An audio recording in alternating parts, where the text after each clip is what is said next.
Public speaking আমরা কিভাবে 10 জন 100 জন বা 1000 জন মানুষের সামনে কথা বলতে পারবো।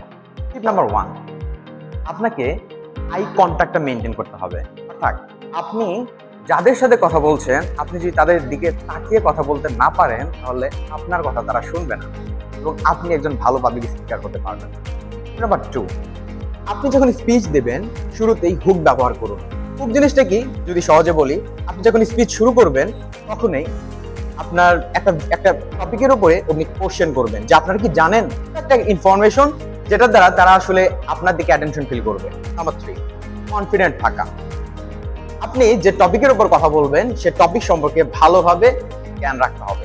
অর্থাৎ আপনি যদি সেই টপিক সম্পর্কে ভালো মতো না জানেন তাহলে আপনি ভালোভাবে স্পিচ দিতে পারবেন না। 4টি টপিক যদি আপনি ফলো করেন তাহলে আপনি একটু হলেও আপনার পাবলিক স্পিকিং স্কিলকে বেটার করতে পারবেন।